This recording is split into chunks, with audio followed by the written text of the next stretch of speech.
god. No, that was my water bottle. I should change this episode to in the water bottle. Right. Anyway, good evening, everybody. What is up? I am Jello, the casual card gamer, and with me this evening is, as always, JC Theater YGO, and first time on the show, on camera, ArtistWithAfro. We finally know where the stresses are in that name. Anyway. You know, it's crazy. Everybody's like, is it Artist with Afro or Artist with Afro? Yeah. But anyway, tonight we are going to go over what we have left of the year. We finally have some stuff opened up since the last episode, because I believe the last episode nothing had come out yet. Right? A Phantom Rage hadn't come out and Maximum Gold hadn't come out, so we finally have product to talk about that we've actually touched. And yeah, just a bunch of really fun conversations. Anyway, how have you two been since the last time our wonderful audience has seen you? So I have been good. I actually, about 2 days ago, my girlfriend started playing Skyward Sword for the first time, which was my copy, so I've already played it. So it's been a very good nostalgia-filled weekend. So that's where my life is at right now. How about you, Artist with a Fro? I've been pretty good, actually. Just got my set of Maximum Gold, and I opened up some of my packs, and all I need left is Blue Eyes, kind of like how Kaiba is. All I need is Blue Eyes left to complete my collection. That's awesome. And I haven't done much. I've just been following League of Legends off season because I love League of Legends. I suck at the game, but I love the pro scene. And one thing that I wanted to do, of course, what kind of hosts would we be if we didn't welcome our chat? So we got Unfound Prodigy, Golden Nova, and Noel in the chat. Hello. It's great to have you back. Anyway,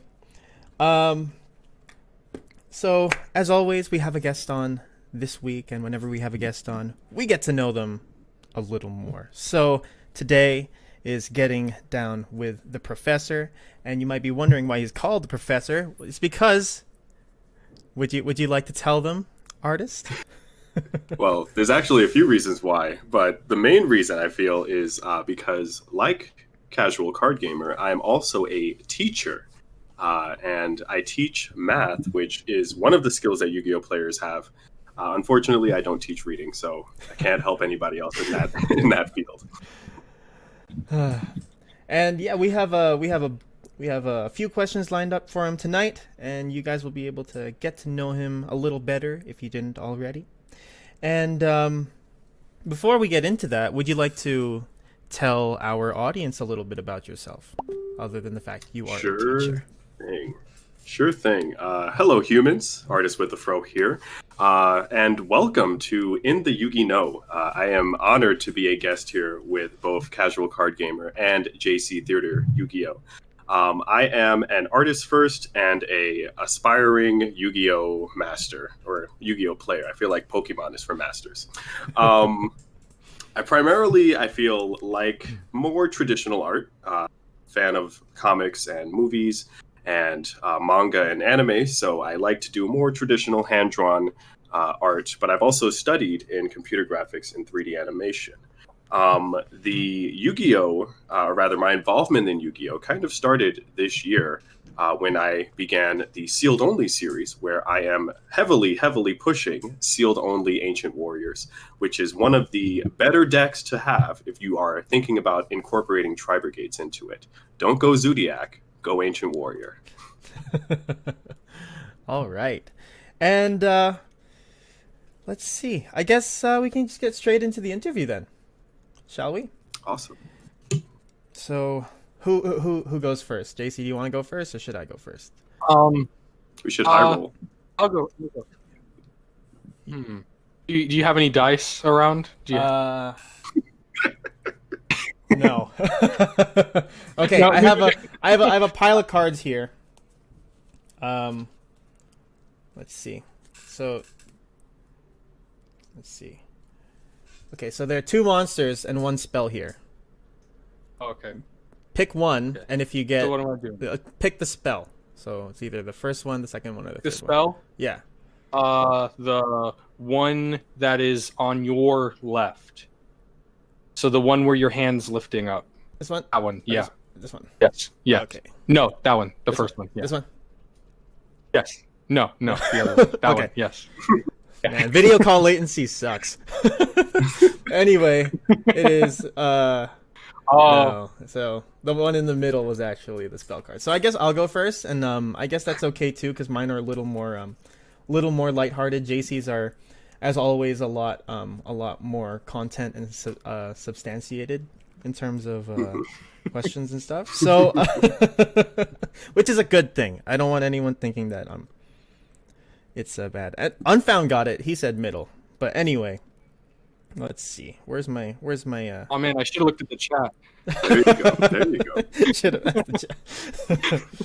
Okay, so the first interview I have for you is Blazing Vortex will see us getting a new Ancient Warriors monster, Rebellious Lu Feng. How well do you think find his abilities work with the existing cards in the archetype, and how?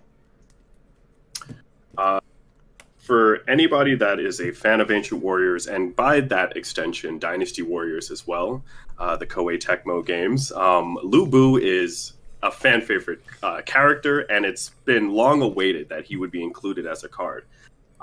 In one of my earlier videos, I actually suspected for him to be an Exceed monster, but I'm surprised that they first decided to go with him as another effect monster alongside the group. Not even making him a Link monster even was pretty surprising. Gameplay wise, I think that he is just as good, if not better, than the last card with a similar effect, which was Yuga Kong, which we got in Eternity Code. One of the biggest drawbacks that Ancient Warriors have is similar to Magical Muskets and similar to Six Samurai, they need more than one on the field. So there aren't really many cards that can just immediately summon themselves and then get another card on them. There are spell cards within the Ancient Warrior archetype which allow you to summon more, but having a card like Lu Feng, which can be summoned when you have the only Ancient Warrior with the highest attack, is really, really helpful for that deck. One, because Ancient Warriors is a sleeper deck, so no one's running it. So the minute you put any Ancient Warrior on the field, you can just summon him out. Yeah. And then his actual effect after that is pretty broken. I think it's once per main phase, or twice per main phase, really. So he can use it in the main phase 1 and 2. He can destroy the monster on your opponent's side of the field with the highest attack.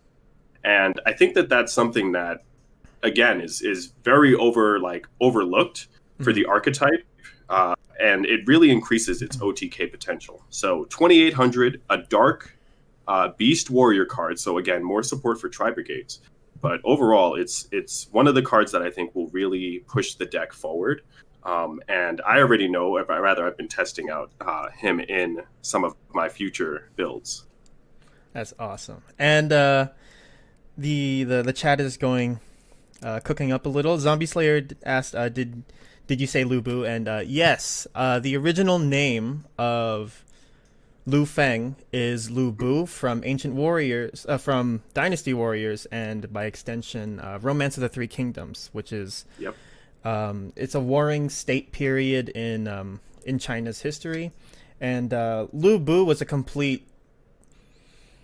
I feel like I can swear at least like once an episode. Are we allowed to? Well, I feel like as long as we keep it PG-13, we're good, because I don't think anybody under like 13 watches. But yeah, he's a complete badass. He literally just went from place to place beating the crap out of everybody, and then like even the way he died, even the way people say he died was pretty crazy. So it's really cool. Yeah, so it's interesting because the other card that came out is also tied into the lore of the story. And with Lu Bu's inclusion, it opens the door for the other sort of various kingdoms that were not the three main ones that, of course, are in the romance story. Yeah. All right. JC, you're up. Okay, so tonally shifting things quite a bit. So I noticed you recently paid off one of your school loans, like student loans. In the Yu-Gi-Oh space especially, a lot of people need to budget and figure out finances in order to actually afford this ever increasingly expensive hobby. What do you have any tips that you could give about saving money of any kind, or any like life prioritization when it comes to just enjoying this hobby and buying product in general? Yeah. The first thing I think that we all need to, again, take into consideration is that this is a very, very weird time to be alive and just to be like, operating. And again, with that, I hope everybody in the chat, both JC and Casual Card Game, I hope your families are doing well. Hope that everybody's safe and healthy.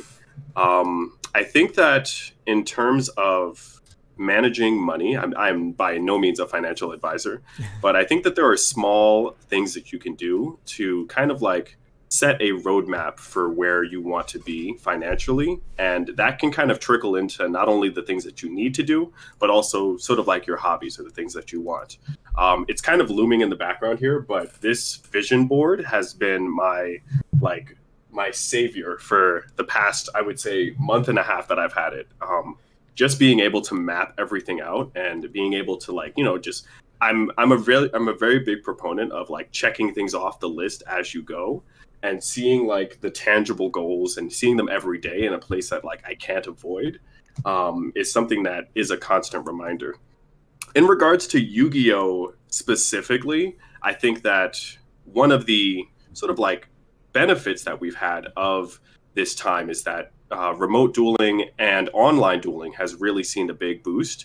And I know that it comes with a lot of criticism, mainly with people saying like, oh, if you can't afford those cards, why would you make a deck with cards like Forbidden Droplet or Triple Tactics Talent? But I think it's been a good way to get a lot more people into the game. And it's also been a good way for people to experiment on how expensive their decks really are. We're seeing a lot more videos on Market Watch, and there's a lot of product, and we'll talk about this later, but there's a lot of product that has come out that really helps both returning players and current players get the cards that they need. So I would say definitely check out Market Watches, go on online dueling sites, and basically just try stuff out until you feel as if you're ready to purchase. And then, of course, purchase wisely. You might not need to get the highest rarity, even though that sometimes looks the best. But there are common cards. There's a common Ash Blossom for a reason. Yeah, it's you can save yourself a little bit of money there. That's true. Perfect. I do just want to mention I haven't ever used a vision board, but I am a big user of checklists in my work, in my schoolwork as well. I know exactly what you mean. It feels so good to physically complete that task. So I definitely agree with that. And also, I will say I was reading off of my teleprompter here with our big podcast studio budget, my question. But another main reason I asked this was I wanted to congratulate you on that, because that is a big milestone in life. So I just wanted to congratulate on you with that as well. And with that, Jello, you have the floor with your next question. All right. And it's really cool because I wasn't thinking of it as I was writing the question, but now that I've heard it, tying Yu-Gi-Oh into real life skills, both of us are teachers, and I know that you have also had students that make you want to rip your hair out or rip their hair out. So as teachers, patience with students is one of the biggest skills we need to hone in order to be effective at our job. How well would you say that patience transfers over to playing against opponents who are difficult? Yeah. I looked at that question and I was thinking about what would encompass a difficult player. Because I feel like the generic answer to this would be treat every duel as a learning experience. But in all actuality, I feel like communication is such a big factor in Yu-Gi-Oh! And in any type of competitive game. Even if you want to play it at a more casual state, with most card games, there are things such as tells where you can like see what a player has, like just by like reading their facial expressions and reading how they're talking or how they're moving or their body language. I think that when it comes to those situations where there's possibly a difficult situation, it's good to remember first, of course, that yes, it is just a game, but also remember that like there probably is a reason why someone is showing their frustration, and if you're using it as a way to like connect with them, then that can be something where it's like, oh wow, like, you know, maybe after the duel, like, you know, we talk about like, hey, what was going on with that? Like, I saw that like you were a little bit frustrated for this, that, and the third. Then that's something that's really good to push, because the only thing that moves the community forward is those types of conversations, and they only happen afterwards. I think the hardest part now is that online dueling has its boost, but it also has kind of like its setbacks, where anonymity is so big now, where you can kind of just say whatever you want and then like quit a game once you have a brick hand, and it's like you never really get that face-to-face conversation with people. So there are some things that are lost, but there's definitely some skills that you can gain, like patience and, again, those tells from those types of situations. All right. You can tell he's a really good teacher because he wants to go over and console them, you know. Personally, I don't want to bring this too long, but if I'm in teaching mode, I will help as much as possible. But if I'm outside and a person really like pisses me off through like mannerisms or the way that they treat me during the game, I will not want to talk with them after. Like I won't like seek confrontation, but I tend to try to avoid those types of people as much as possible if I can. But yeah, this is the segment where I look like a jerk and Afro looks amazing. Anyway, JC, I know you only sent 2 questions, but is there anything else that you want to ask?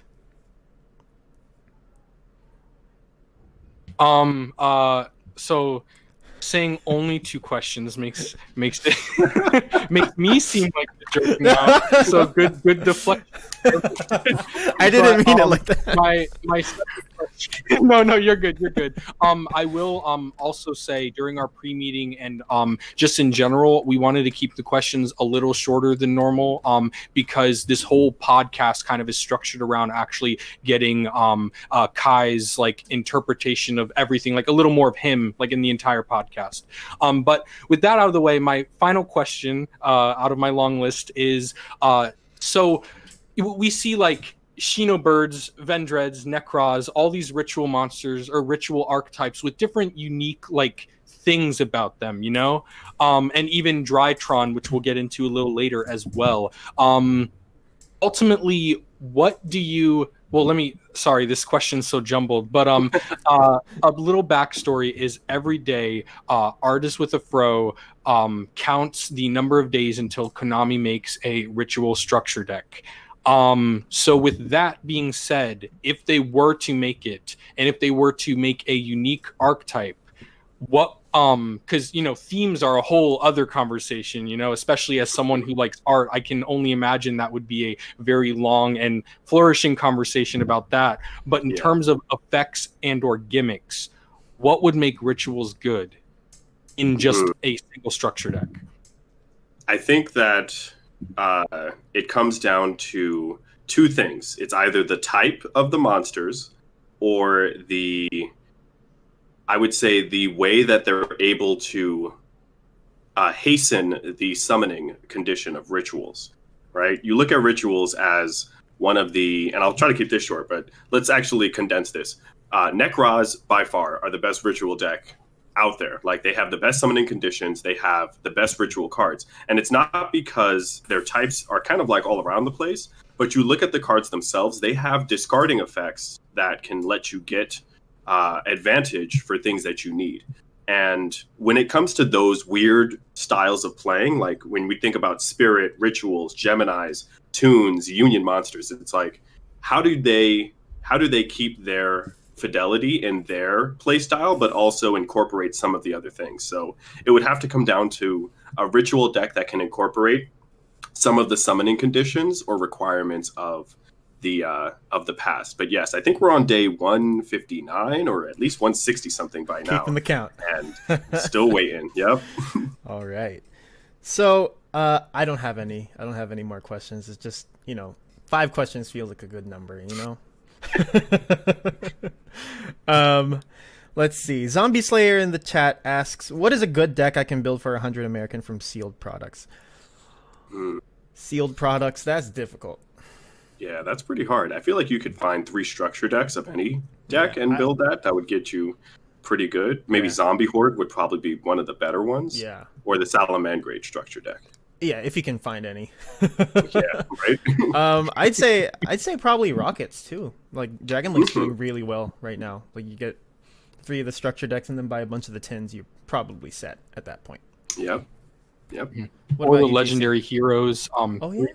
The Legendary Heroes 3-pack, like the Nordics, the Phantom Knights. Destiny Heroes, and the Phantom Knights. Yes, I can't believe I forgot that one.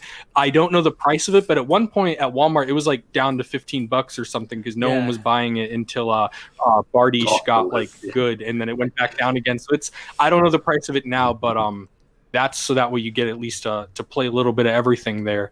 But it's definitely doable. I definitely agree with these guys that the best move would probably be 3 structure decks. And then honestly, sealed products you did specify, but singles are a way to go, budget. But structure decks are a very good option if you do want to keep that sealed aspect. Yeah. And just, look on the database for that archetype to see what sets you could find the rest of the cards that don't come in those structure decks. Definitely. And take it from the guy who's doing 2 sealed onlys right now. You don't want to do it. It's so hard. But yeah, speaking of price hikes, the Legendary Heroes box set, I remember buying my first one because I didn't know any better for $45 on Amazon. And then I saw other places selling them for like $20. I'm like, what? I could have had 2 already. Yep.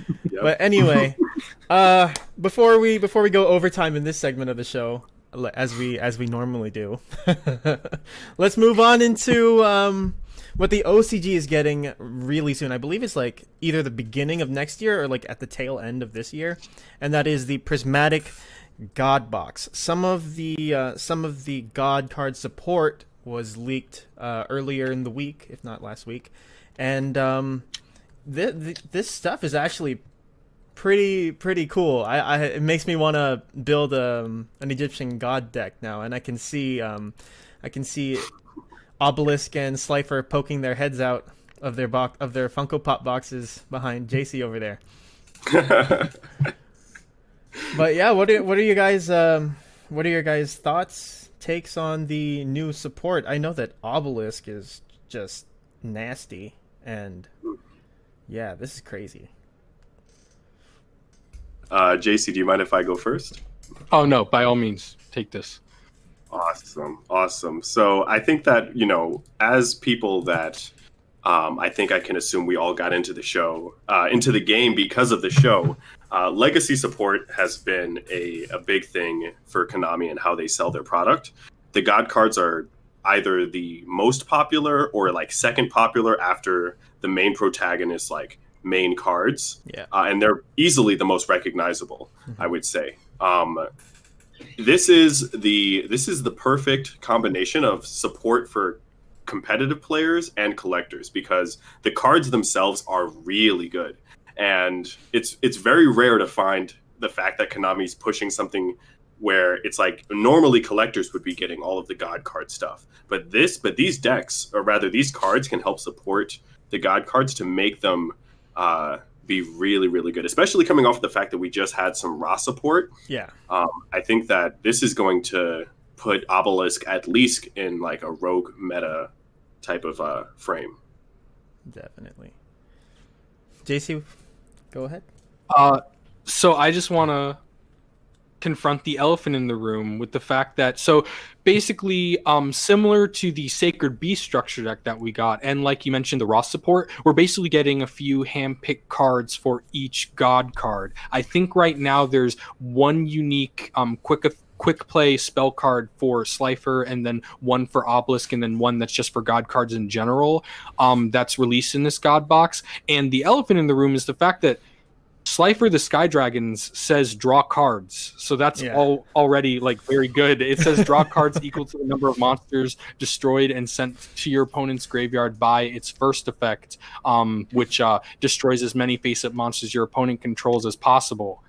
If you control a Slifer the Sky Dragon. So if your opponent like sets up a big board, granted in 2020/2021 when we will probably get this, they'll have like negates on there, so this probably won't work out. But if you're playing against Sacred Beasts, I guess, then I think the God cards win this. I like this support. I definitely think you hit it on the head with the fact that this is not only for collectors, but it's uniquely weird because Konami's getting the money from the collectors anyway. They don't have to make this good at all, but they actually did make this at least very strong roguish. I'm very bad at calling meta calls, but I will say I agree this definitely will do something, and I like it a lot, is I guess my main takeaway with this. How do you feel about this, Jello? I think it's pretty cool.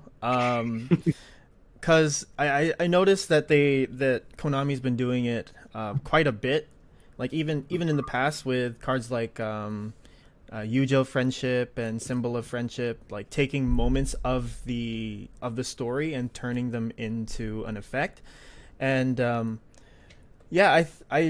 I too have not played, and I do not play like at any competitive capacity, so I can't say whether or not this is going to be meta, but this for sure like takes the god cards and puts them like a couple levels above anything comparable to them. So like the evil avatars. I mean, who plays the evil avatar? But I'm sorry if anybody does. But yeah, and also the Sacred Beasts, because I have played the Sacred Beasts a bit, and it's really coin flippy, to say the least, because you're kind of stuck with whatever's in those boxes. Whatever's in the structure deck itself.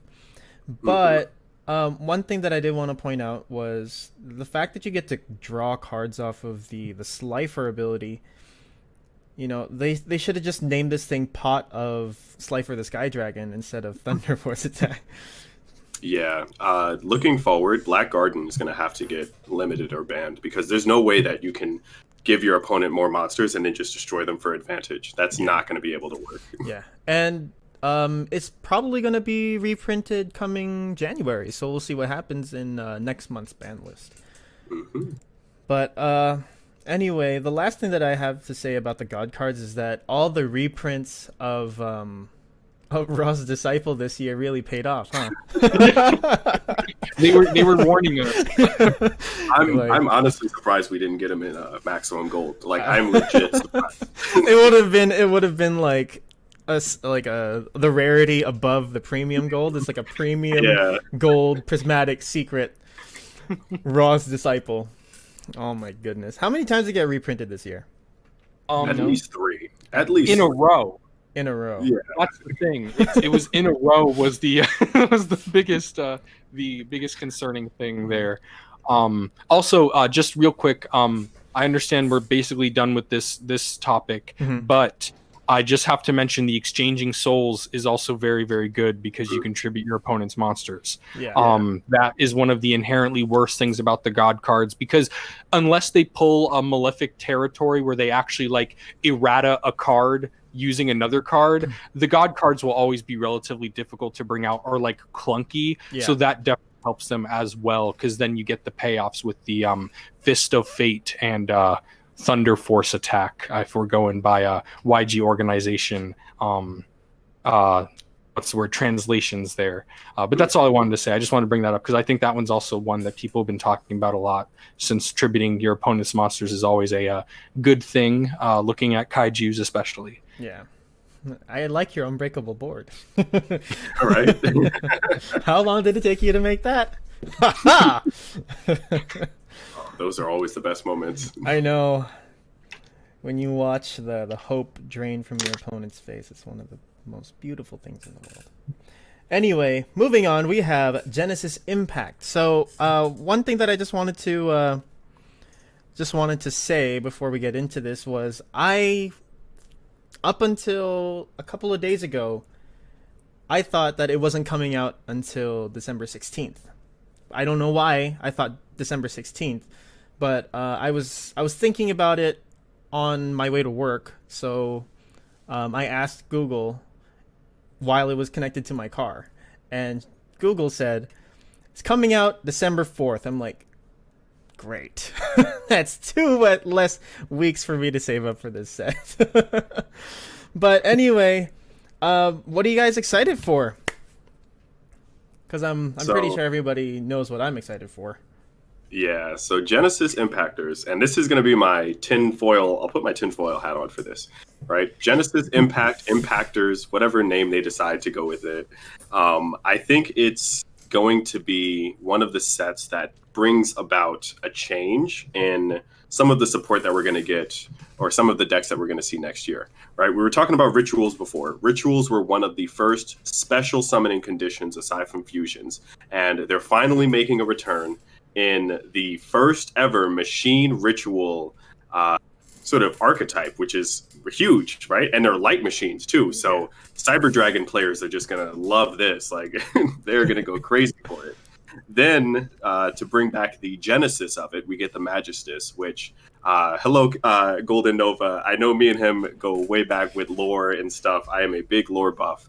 And learning more about the fact that the Witchcrafters, the Endymion, and Alistair all have like a shared universe, that's just going to be really good for people that enjoy the lore. For those of you that are enjoying the whatever story's going on with Albaz and the Dogmatica, it's like we're kind of getting another story here, which is for Konami to know, right? I'm going to look straight at the camera while I'm saying this, Konami. You need to do something and make like an animated series with your lore, with the lore of your characters. That people would eat that up. Like, you don't have to make another Yu-Gi-Oh series. Just do something on the card lore.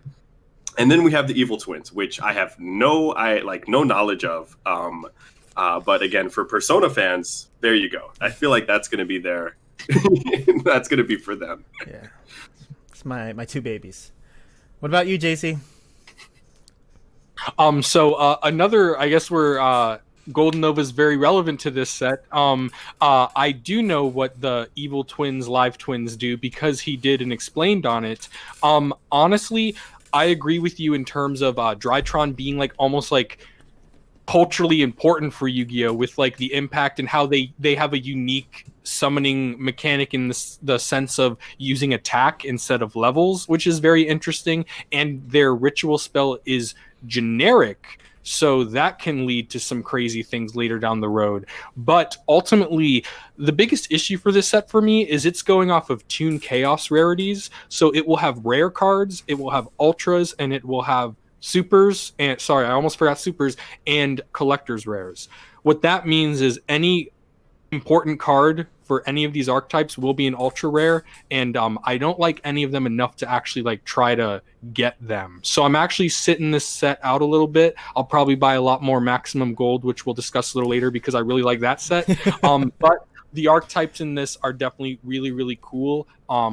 I just don't think, if anything, a few singles, maybe a deck core, but nothing on release or anytime soon. I'm not looking to pick up anything per se from this. And Jello, I know you are heartbroken it's coming out soon, but when it does come out soon, what are you looking forward to in the set? Well, I think my action spoke for myself when Afro went over it, but I am really, really excited for the Evil Twins. I don't know why either. That's the funniest part. Like, I don't know why I like them so much. I just like them. And I'm really hyped for everything in this set. I love lore as well. It's one of the reasons why I love Golden Nova. But yeah, I love lore, and any time that a card game I think I've said this before. Any time that a card game company takes the time to like world build through their products, even though that's not, like the main focus of them releasing the cards, it's really cool for me because it adds so much more depth to everything.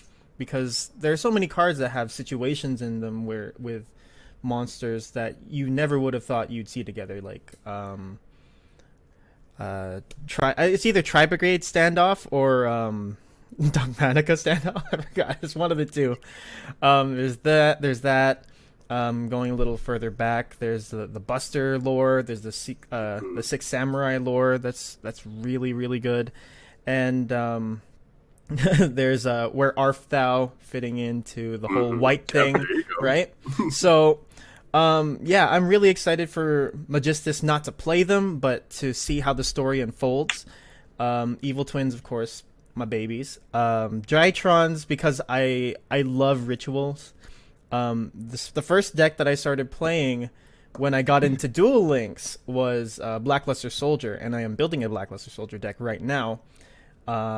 Still just waiting for some other cards to come in before I make a deck profile on that. But what was the other thing? I feel like I'm missing something. Oh no, that's 3. And the biggest thing that I'm excited for is to see what the other cards in this set are going to be. Because I don't know if I'm just late to it, like I said during our pre-meeting for the show. But there's a huge chunk of this set that still hasn't been released yet. So I'm really excited to see what reprints they shove into here. Because last time we got some really good ones, like the Masked Heroes. Acid, thank God. We got Gamma, and we got the Gamma hand trap couple thing. Some tin reprints. So I'm excited to see what Konami decides to shove in there. Maybe we'll get another printing of Infinite Impermanence. Who knows, right? Because they did it for Extrav, right? So they put it in Toon Chaos, and then they made it prismatic in the Megatins. So let's see if that happens. I just want to take a second to acknowledge our chat because they are being so active today. We have Tario Frost. We have Raining Card Games. We have, of course, Golden Nova, Starving 2. We have, oh my gosh, we have ArtistWithAfro in the chat. How did he get there? I don't know. And going back a little more, we even have JC Theater YGO in the chat. That's amazing. We have Zombie Slayer 9000. And, yeah, that is, yep, and that's everybody. We hope you guys are enjoying the show so far. We are, somewhat. I feel like halfway through. Halfway through. Hopefully, JC, we can end this before an hour 15, for once. But let's see. Do either of you need to go use the bathroom? Because we've all been drinking a lot of water. Generally, these longer podcasts do have like a potty break in the middle before we go, and we would have a sponsor. We would have a sponsor message, but we don't have a sponsor yet. If anyone wants to sponsor us, that would be wonderful. Soon. I hoping one day, guys. Like I said before, you're gonna hear Raid Shadow Legends. Forget all you know about mobile gaming. You gotta get the speech ready for Raid, and then for Raycon earbuds, and then for and Ridge wallets too. And Raid. Oh man. Oh, Unfound says that they should include Invocation again. That would crazy. Actually be perfect. That would be perfect with the Magistus. That would actually make a lot of sense. Even better, putting on the tinfoil hat, make it a rare. Oh. Yeah. Because Konami likes to mess with people who buy max rarity, right? For like $30. So, boom, $1 rare. Watch it down. Yeah. Watch it be short printed, and then it'll still be like $10, but that's still better than 30 or 20. Yeah. But anyway, we have been called. I feel like the rest of the episode we should just call ourselves the Hydration Gang, because it's been. Just change the title, right? Exactly. Daryl Evans has a question. Ask Artist why he can't beat Ignisters.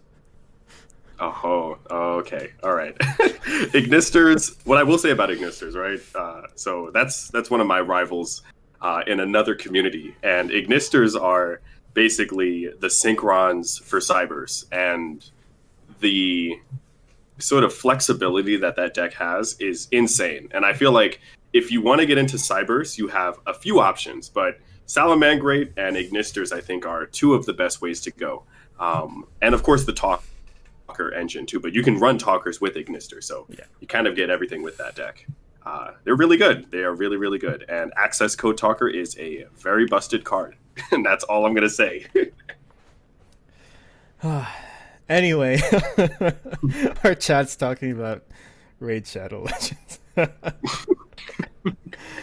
Let's see. There's just one more thing that I wanted to hit before we move on to the next thing, but let's see.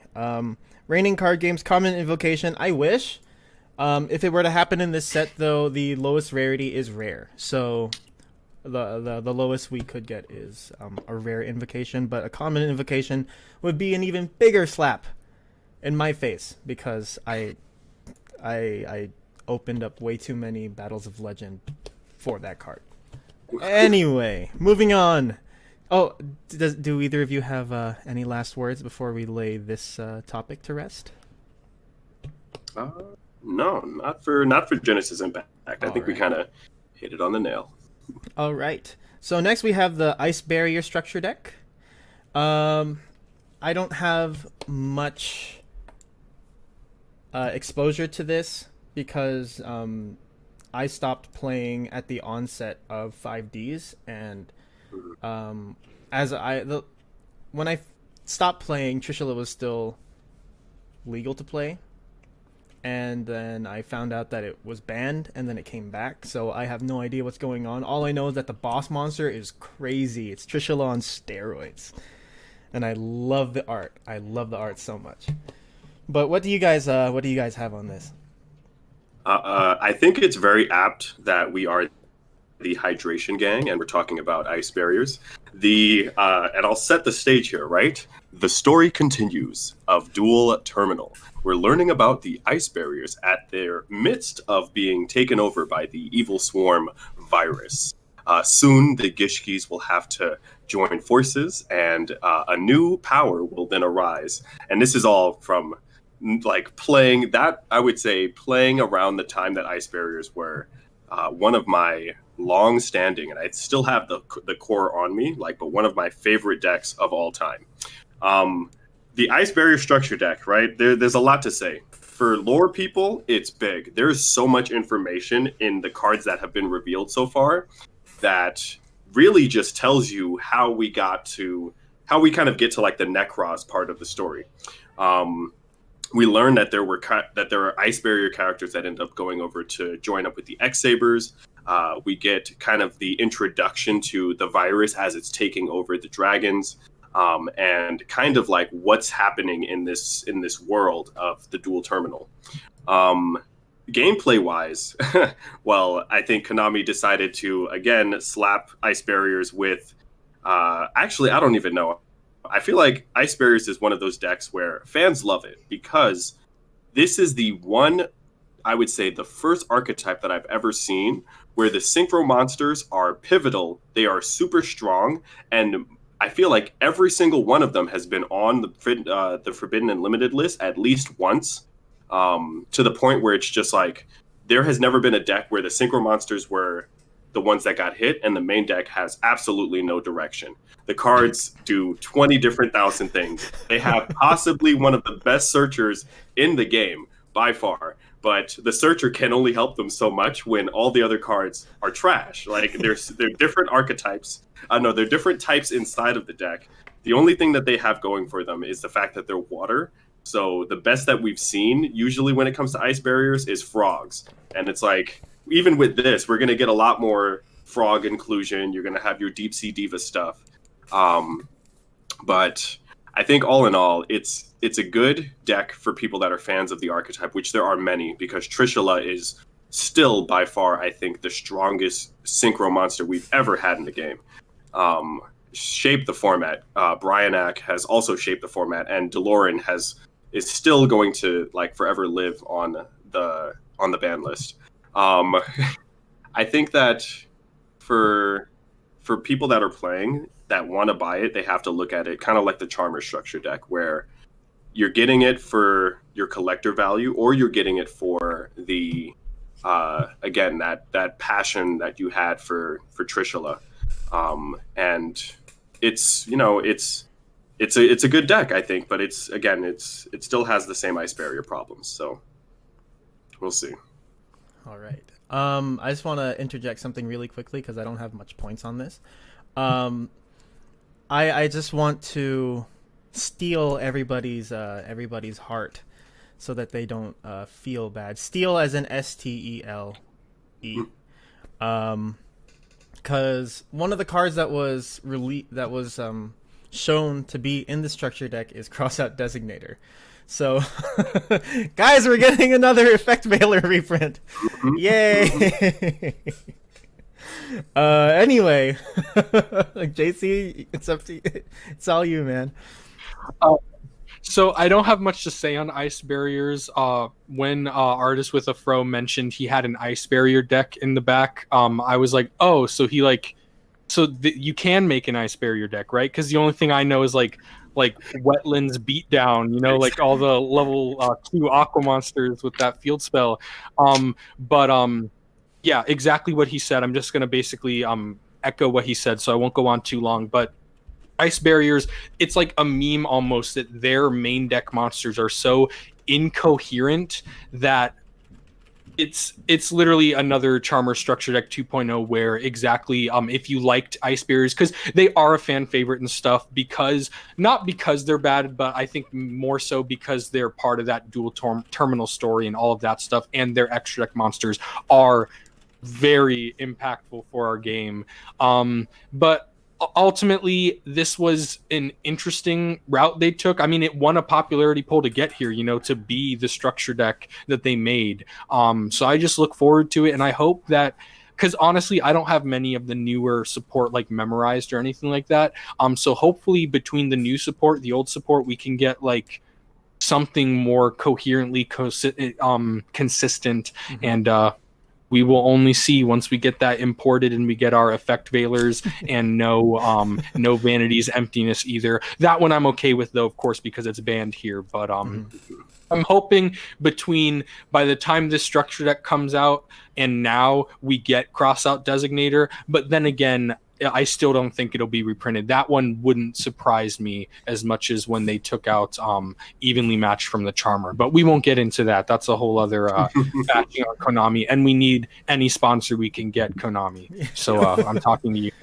But yeah, so that's my input with the ice barrier structure deck there. All right. So as everybody in the chat knows, Maximum Gold came out this week. And if any of you follow us on any social media, well, I'm not very good with Instagram. I don't know why. It's just really hard for me to stay consistent on Instagram. You guys will know that all of us have opened up a couple of Maximum Gold packs, and this set is so good. I love this set so much. But I don't want to be the first one to talk about it. Who wants to go first? JC, I'll let you take this one. Yeah, this one I have a lot to say. Well, all not right. a lot, but yeah, I talk a lot. You guys know. You've been listening to me for 50 minutes, So Maximum Gold, we've been talking about it on the podcast. We're on episode 8. We've talked about it for 9 episodes now.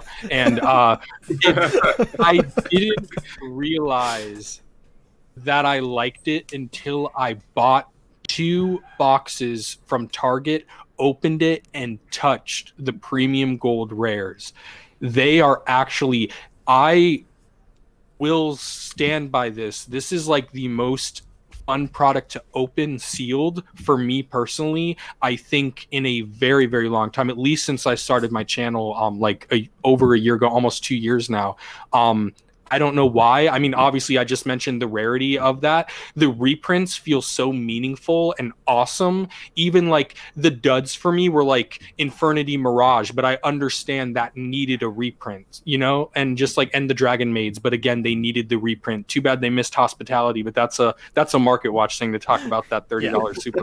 But ultimately, this set is so awesome. I understand, sadly, the price point is more by kind of a lot. If you do the math, I think it's like a straight dollar a card. If you're just like looking at it sealed, like you're buying, like I think they're like worth $1 basically. And then of course when you open it, luckily you or hopefully you pull more than $1 like worth per card. But I don't know. I think this set is really cool. I hope that if they do continue the premium gold rarity as it is, they never touch these cards again. So that way we get like the feeling of uniqueness of, oh, I have this premium gold monster reborn and it's not like reprinted later. But I hope they hit other cards with the respect that they've given these older cards. Just because, I don't know, ultimately it's just so much nostalgia, so much new stuff with that rarity. It's just a very, very solid set, and I like it a lot more, like I said, than I thought I would until I actually touched it. How do you guys feel about this set? Afro, you can go first. Yeah, I think that the cards themselves are, like JC said, absolutely beautiful.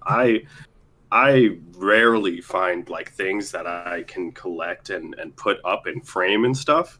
And most of that, again, is usually art or artwork from people that like I've been following for years.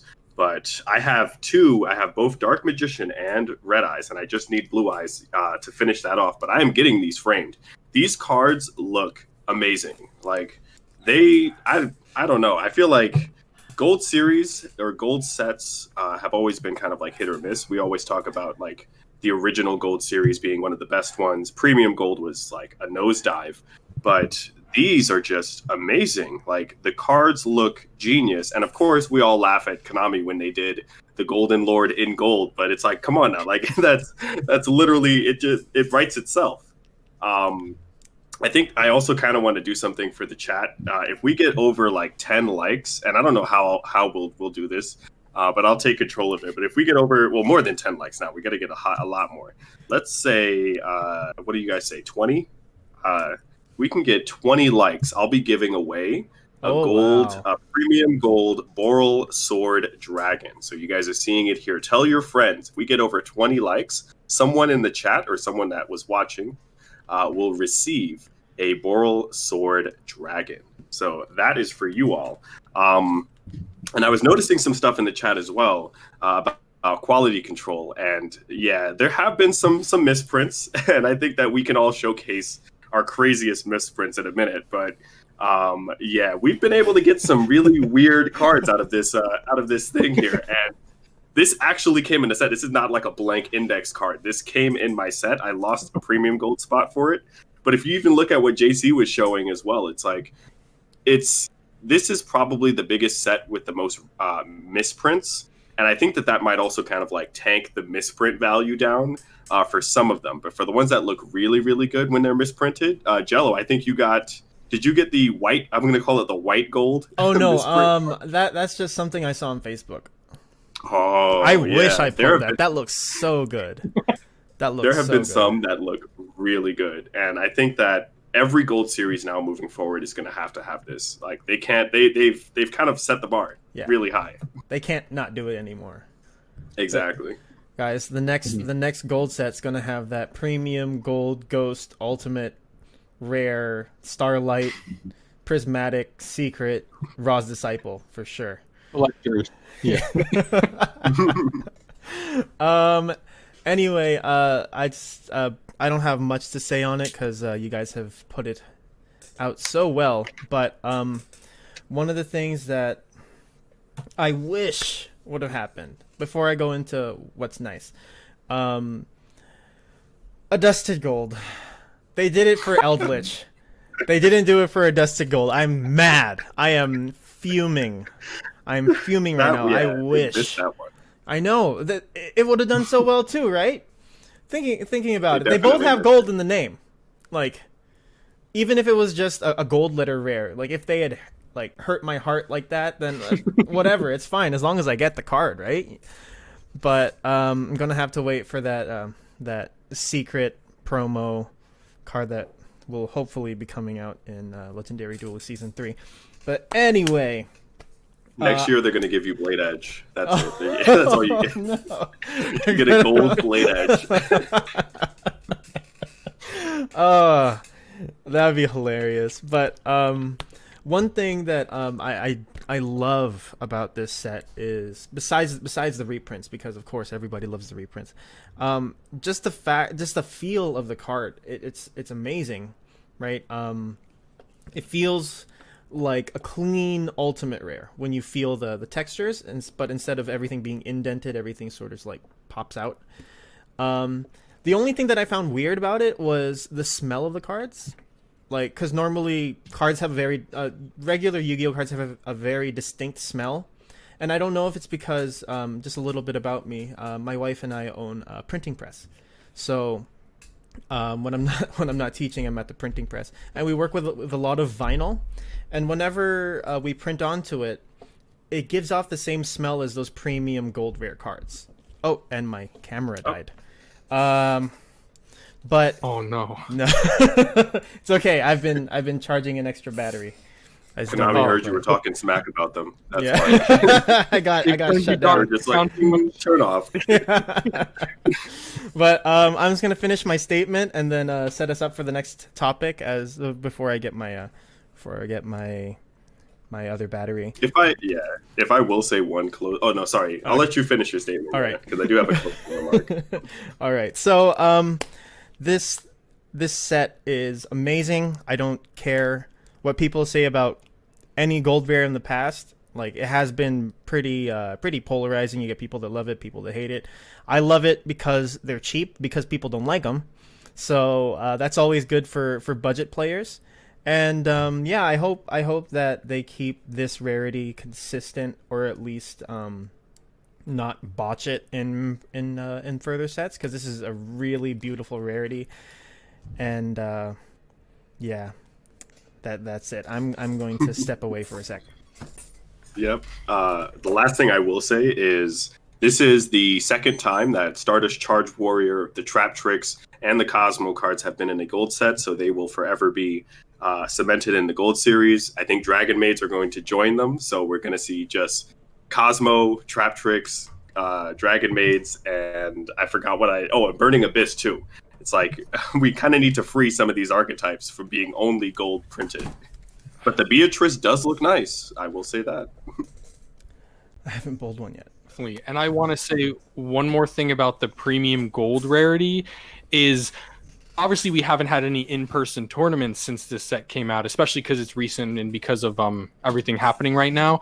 But I wonder if this might be like kind of like the Hobby League cards, where it comes into play where you can like see it in your deck, because as Jello mentioned, I equate it to an ultimate rare that is like just like smoothed out, because ultimate rares have all that like detailed like etch work and like patterns, where this is just smooth, but it is raised. It feels thicker and it feels different. Of course, people have sleeves and stuff like that, so that's why I don't know if it'll be a thing, and I don't know long term how warping works with these cards, because they look like just like a different material in general, but they are different than what we've ever seen before. So I wouldn't be surprised if later down the road something happens where they are like Hobby Leagues, where people are like, hey, you have that Boral Sword Dragon that if this video gets 20 likes and you're in the comments, you might be able to win it from ArtistWithAfro, but you got to have that ultra or secret in like somewhere in your bag, just in case you have to switch it out in the tournament. That's the only issue I see with this, because people who say this is ugly are just wrong, but that's an actual discussion we should have,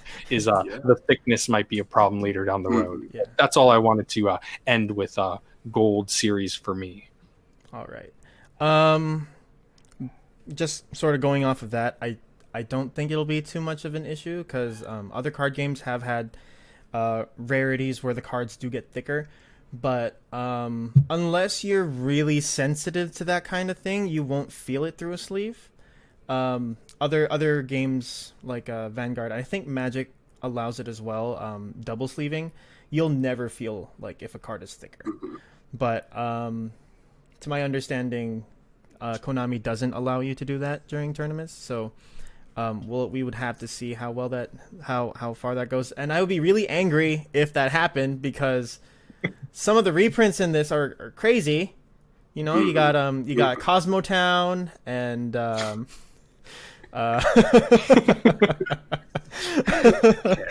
and all those other things that are so one good. Turn, yeah, right? lose one turn. You got Gaia the Dragon Champion.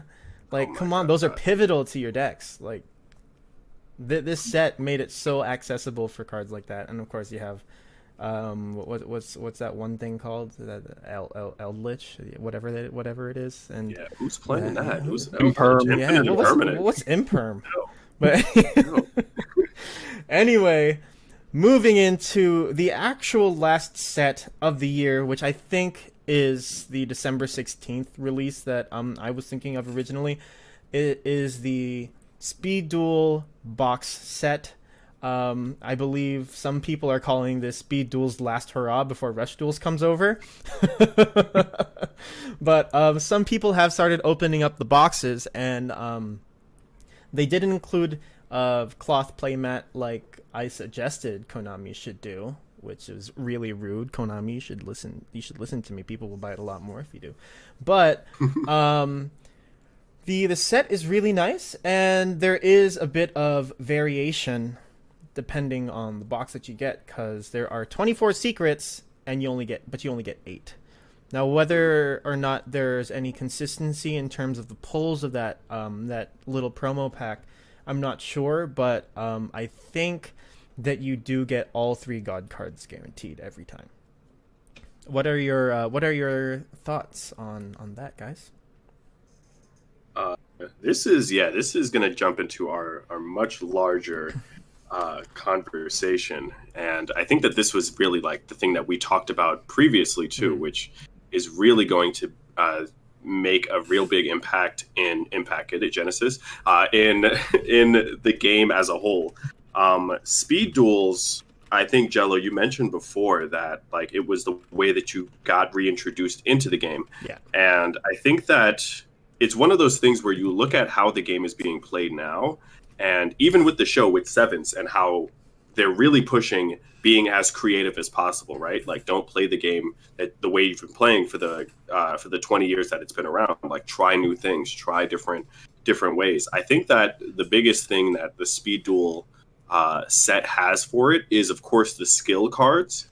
And I really wonder how these skill cards are going to live in a format of Yu-Gi-Oh! I feel like the way that we're going forward, Konami's definitely going to make Rush Duel or Speed Dueling its own thing. And I think a lot of people have been asking for that, especially with GOAT format, where it's like we want to have different formats for different ways to play. I think that we're going to really get the introduction of that. I think that it's good that Konami and Yu-Gi-Oh! Have taken their time and not pushed it earlier. Because I feel like they really, of course, they want to market it, but they also want to make sure that it's something that people will actually play. They don't want to make a new format and have everybody just dismiss it. But this is going to be a jumping around conversation, so I'm going to actually turn it over to JC because I want to know what he thinks about it. So I have a few different points. I wouldn't say jumps, but just little bullets to go over. Going back to the bulleted lists from at the very beginning that I love so much. But so I personally have never played Speed Duels. I've always had a fascination with them. I have literally 4 sealed boxes of different Speed Duel sets in a drawer somewhere that I want to open one day when I finally decide to touch that format of the game. I will say real quick with GOAT format, I love that we get Air Knight Parshath as a secret rare as one of the promos to kind of foil upgrade that there for anyone's GOAT decks. But other than that, I think this is a very cool product. I mention it a lot on the podcast, and I mentioned this in our pre-meeting. I look at Magic the Gathering a lot, because I think they do a lot of smart things, especially when it comes to alternative formats that Yu-Gi-Oh! severely lacks alternative formats. And I think this is kind of if it is the final hurrah, which I hope it's not because I do respect speed duels, this seems like a very good final hurrah. And I also think this is very cool as like a cube style, like just something to like bring over to a friend's house that might have only played Yu-Gi-Oh in like middle school or high school, or they haven't played in years and years, but they would recognize these cards. They would see, oh, Union Hanger, and be like, oh, I remember when Kaiba had like XYZ Dragon Cannon. This makes sense, I think they made a lot of smart choices kind of bridging the gap between new and older cards, and ultimately I just really like this product, and I'll be getting a decent amount of it for sure. So that's my main points. Of course, we'll have a discussion with this, but that's just my blast of air for now about this. And Yellow, what do you think about this? Because as someone who literally, I don't want to put words in your mouth, but has a special connection to speed duels because it did bring you back to your current state in Yu-Gi-Oh! Now. How do you think about this set, or how do you feel about this set? I don't know if I've ever said this before, but the more that we talk about it, the more I feel like this is how it should have started. Because there will always be a meta for any format. And when Speed Duel started, I believe it was only the Pegasus, Yugi, and Shizu decks that came out first, and then the other three being Kaiba, Joey, and Mai. But I felt like it was too elementary for people to really feel like they were getting a grasp of the game again, because there wasn't much in terms of difficulty, and that may be what they were going for. But I have people can't hear me. Can you guys hear me? We can hear you, but I'm gonna unmute hear you. Okay. Let's see. Yeah, I can hear you. Okay. Oh no, a hiccup. Let me just check on stream here. We can hear I am seeing it right now. Oh, I think. Yeah. Oh no. I think I thought I was paused, you. but Okay, I can hear myself. Okay. Unfound can. Okay. Golden Nova can. Yeah. So I'm so sorry, Unfound. I don't know what's going on. But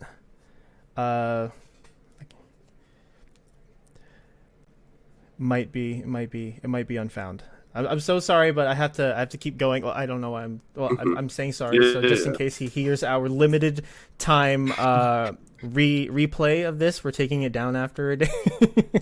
But like I was saying, the cards felt a little too like they banked more on the nostalgia factor than they did on actual gameplay of the format, because there were clearly decks that just couldn't keep up with other decks, because I believe when the first wave of structure deck little trial decks came out, it was a Gravekeeper and Harpy meta, just because they were able to do so much.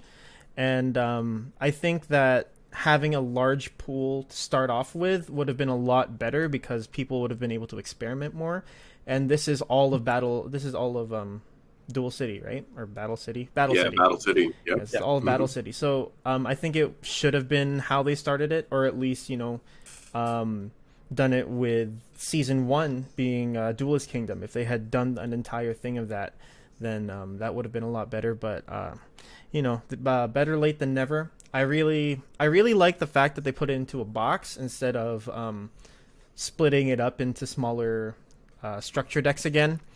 And the only potential disappointment I can see is people having to spend a lot more than they have to trying to get the secrets in this. So yeah, that's it. And of course they missed an opportunity to put a 2-player cloth playmat in this, or like a 2 separate ones, because they've done it for battle packs in the past, I believe, right? For like drafts and stuff. So I think it would have been possible for them to do that, considering that they only have half of a field to half of a field to work with. To play, So, yeah. That's a good point. It's actually a really good point. But yeah, that's all I have about this set. Yeah. So let's get in. Let's begin our deep dive, shall we, into alternative ways to play Yu-Gi-Oh. So we already have our standard format. We already have GOAT. We have speed duels. We have dual links as well, and also rush duels that is coming, which I will probably stay away from because I do not want to be anywhere near a format that has Turtle of Greed on it. But anyway, so Afro, recently you put up a bunch of different ways to, enjoy a match of Yu-Gi-Oh, and it gained quite a bit of traction, and people like Fifth Rate played it or will be playing it for her birthday stream, and that'll be it looks really fun. And I think that one of the reasons why people tend to stay away from competitive formats or even the standard format sometimes is because they don't want to have to deal with the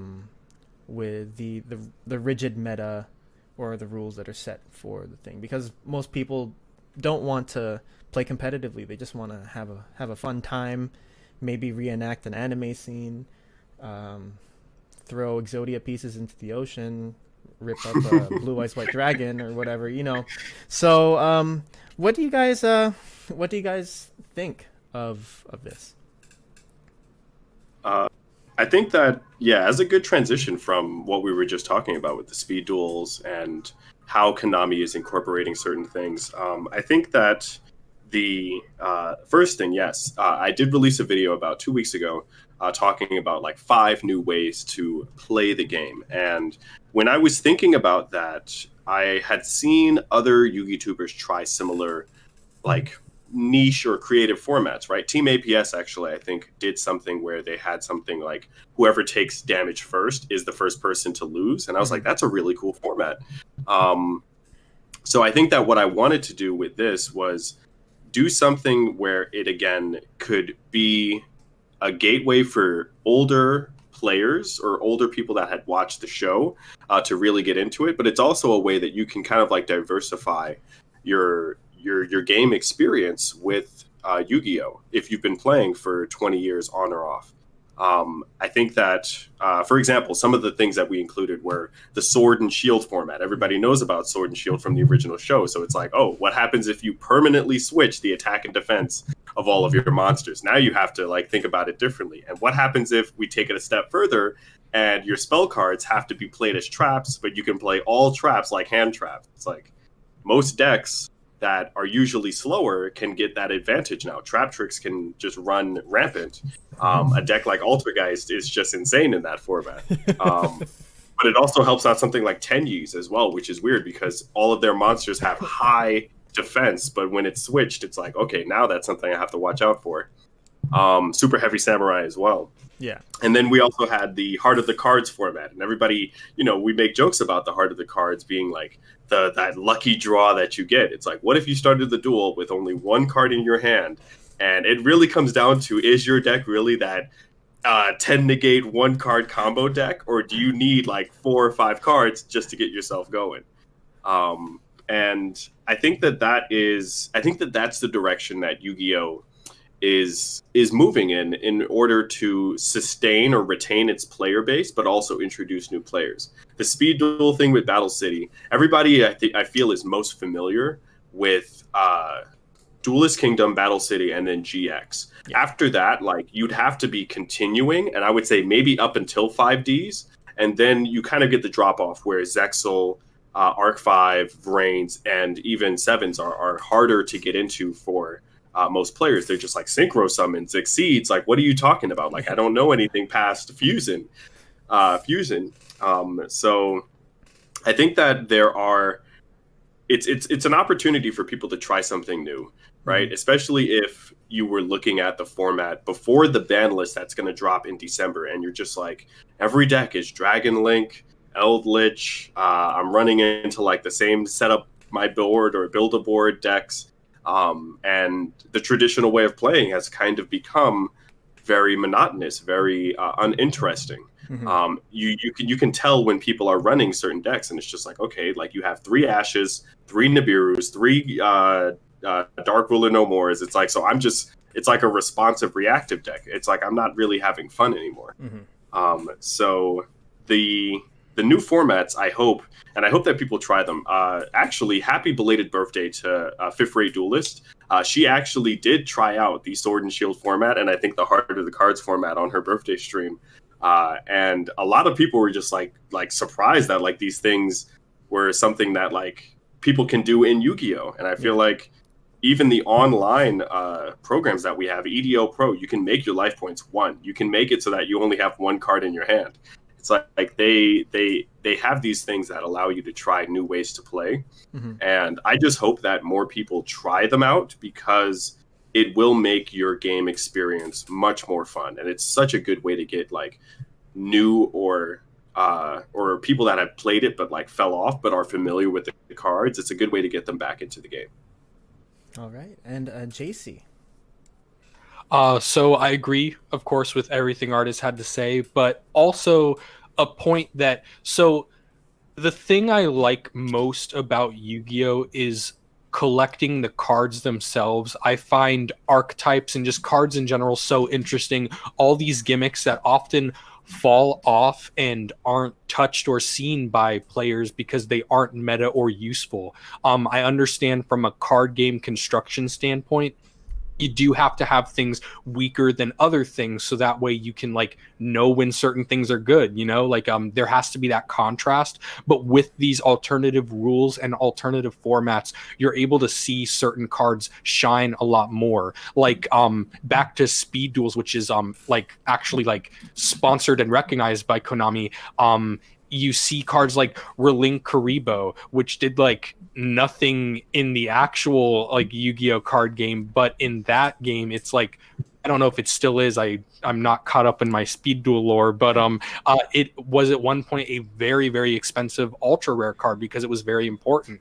You see like Duel Links as well. My main point with Speed Duels and Duel Links is the fact that since they handpick the card pool, you can pick and use different strategies. The meme Scarlet King Scarlet Yu-Gi-Oh did the whole oh, this card's good in Duel Links, that little like skit that I think he just posted on Twitter. It's very true because you're able to see these cards that aren't useful at all, or how you mentioned Tenyis and stuff like that, how they're good in certain random formats. I understand Tenyis, for my example, isn't the best because like it is decently played roguely, but like those random strategies that might be a lot better with different rule set, with different ways to play.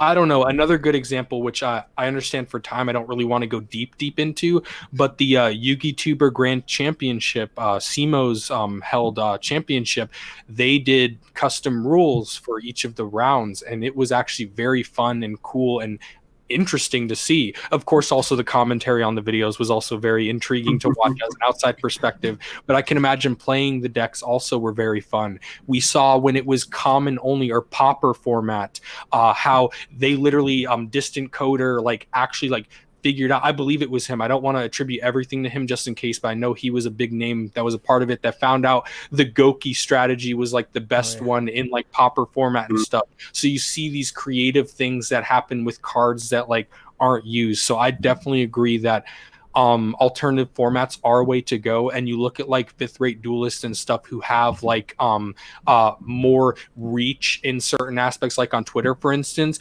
that's what we need. We need like these bigger people in the space to really show them, so that way I can be like, hey, you want to play Shield and Sword? Again, bad example because you mentioned it is quite a common card for people to know, but they can be like, oh, I've played that, or oh, I understand that. So because that's the key to an alternative format. It either has to be officially supported or heavily recognized, like GOAT format, where people know. Because if you just bring a random rule, sometimes you know it might lead to some issues. You know, they'll have to like build their deck and waste time. But if you like cement a format more, then that's when it gets really cool. So hopefully maybe we can be three trailblazers, sorry, and get these formats really running and going, because it's definitely needed and would be very cool to see more in this game.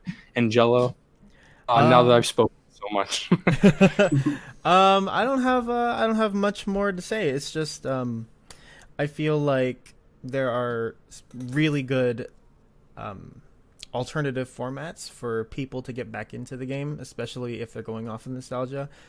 GOAT format, speed duels, and Duel Links not as much anymore because they did incorporate Xyz, but it is still a bit of I call it Yu-Gi-Oh on training wheels, because it's a smaller field and you get game-changing skills out of nowhere, but you do feel like you're in the anime, so that's really good.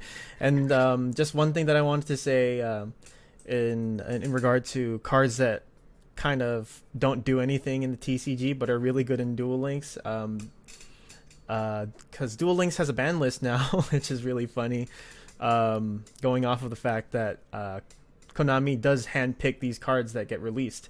So it was really funny to watch this one form where you would go Cyberstein into Ojama King and Dark Cavalry, where you would lock down their entire front row and then negate.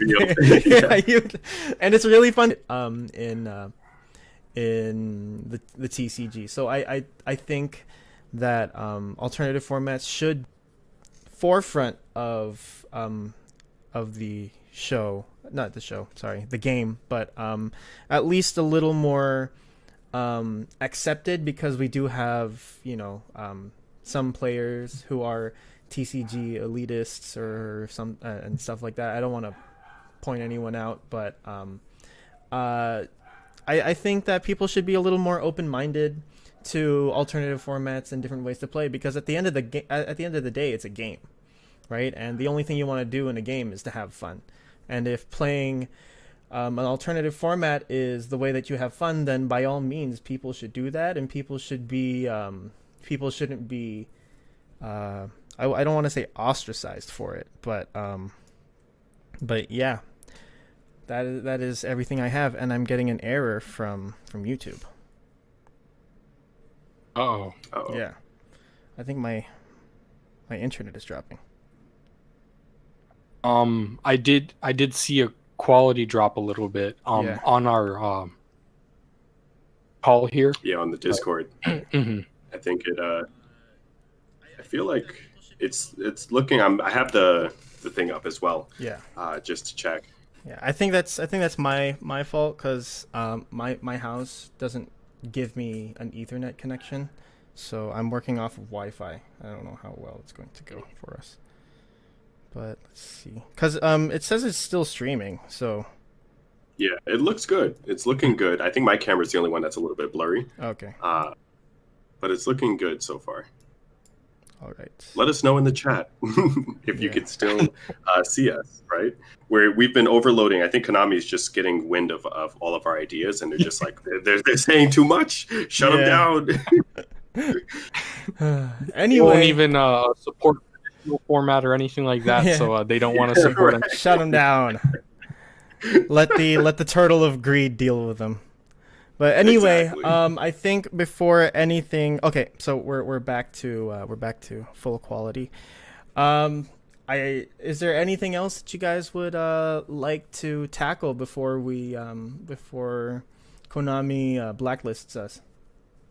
I think that we kind of hit everything on the nail. I feel like the only thing that I will say with the new formats, and I think that Konami is starting to experiment with this, especially with Genesis Impact and with Blazing Vortex. We're finally getting support for types of playing that we haven't seen in a while. Like level support has been something that's been gone from the game for years. And similar to rituals, it's good to finally see them getting some sort of like support back in the game, especially with, I would say, aside from Horus, the most famous level monster in the game, which is Armed Dragon. Yeah. I hope that this continues, and I hope that we're able to get that same support for Gemini's and Spirit cards, because I think that those are other cards that we do need. What I will say, and this is something that I have been really, really pushing for Konami to do, is if they ever do something with Toon Monsters again, they need to make Toon cards black and white. There is no reason why you have a Toon card, it's based off of a cartoon, and it's like you're doing rubber hose animation, but the cards are in color. That's and so then cool. we had Manga Ryu ran, so why don't you take the Toon archetype and just make it black and white, all different types of and then all different types of cartoons. It's like you can have a manga style card. You can have a card that looks like what the cards look like in the actual Yu-Gi-Oh manga. Like just do that with your Toon thing. So that's what I will say on the art standpoint, and give your artist credit. I feel like the artists for the cards need to be credited because they do some amazing artwork. Definitely. I second every word of what you just said. And JC, you have any last things to put forward? So I will say the giving artists credit is a big thing. I feel like that's a whole genre of YugiTube that we can't really do easily at all, like deep diving into like the artistry, like especially because based off of the art style that some of these artists must be working with Konami for quite a while. We can't see their growth. We can't see all this. We can't see, maybe they even put little Easter eggs and stuff. We don't really know. I mean, I understand it's possible to find that, but like, it's very difficult. So just give the artist credit. But now that we've angered Konami more, but I guess the final thing I want to say, I guess Vanguard does it. Konami, Vanguard does it. Yeah. They're another small sized card game. You can too. They found the room on the card for it. But I just want to thank ArtistWithAfro so much for being on the podcast. You have given us a lot of knowledge and wisdom, and your takes have been very appreciated for everything we've talked about today. I think this was a very good and solid conversation for all three of us. So I just want to say thank you, and also thank you to the chat as well. I'm losing my voice here because I'm talking so much and not drinking enough water, I guess. I'm the one that's not hydrated as much, but yeah, just thank you everyone involved, and of course Jello as per usual. All right. Afro, do you have any parting words? Yeah, I of course. I think the quality. Am I still here? Yeah, you're still Konami here. Shut me down. Yeah. They pinpointed your thing, your IP. Right. They're just like union support, spirit support. Oh nah, you could send yourself back to the hand. I will say again. Thank you, Casual Card Gamer and JC Theater, for having me here. I really, really wanted to be a part of the In the Yugi Know as the artist with the fro, right? Bars. But it's a really good conversation, and I think we're going to talk about it hopefully later on in the future about like just the massive explosion of Yugi tubers that have come out and all of the crazy ideas, the content, and the stuff that they've made and allowed for other people to digest, to get back into the game. I will give, parting words again, 20 likes on this video, plus likes, and I will scroll through the comments, and I am giving away a Boral Sword Dragon. Other than that, is that saved to the very end? Yeah, we are at the very end, so you can go ahead. Oh, okay. So you guys can find me on Artist with a Fro on YouTube. We also have Artist with a Fro on Twitter and on Instagram under artistwithafro.official. Every Friday, we usually try to do streams, and we're actually doing a stream where we are talk about an underprivileged playstyle, the Allure Queen Challenge, where you have to make a deck with Allure Queen in it, and if you win, you get the option to get a pool of cards that we are giving away. Currently on the list is Starliege Seifert, Omni Dragon Brotar, and I believe Draco Berserker of the Tenyi. So join us on Fridays from 7 to 9 p.m. Eastern Standard Time. Other than that, you can find me on the YouTube channel, Artist with a Fro, and we are continuing with the sealed-only Ancient Warrior series now that Tri-Brigades are out. All right. And, yeah. So, That is the show. Awesome. Yeah. Are you gonna do? You're doing my outro now. Yeah, I'll do it. I'll do an outro. I have to. As always, guys, thank you so much for being our wonderful audience. Huge shout outs to everyone. I'm gonna go like really quickly through the entire chat. So we got ArtistWithAfro, JC Theater YGO. Oh my gosh, these guys are amazing. Crazy.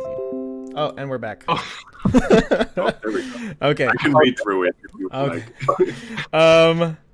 Let's see. So we did have a Cardman, Bear for a little bit, and yeah, that is our entire audience. Of course, as always, thank you so much, JC Theater YGO, for being my constant co-host on this brainchild of ours, and Kai. This episode would not have had the same discussions if you weren't here, and we are super thankful for that. And with that, before that, I mean, don't forget to follow us on all of our socials, subscribe to our channels. Links to everything is in the description of this live stream. I am Jello, the casual card gamer, JC Theater YGO, and Artist with Afro. And yeah, JC, do you want to say anything before I say bye to this stream? Thank you all. I apologize that near the end we got a little blurbled there, but we are officially blaming Konami. Oh so just no! remember that when our channels go dark, when all of those links no longer work in the description, you will all bear witness to why that has occurred. So thank you so much. All right, and guys, don't forget to check out the limited time rerun of this show. Leave it up for a week and then delete it, because that's how big time we are now. Anyway, you are all now in the Yugi know.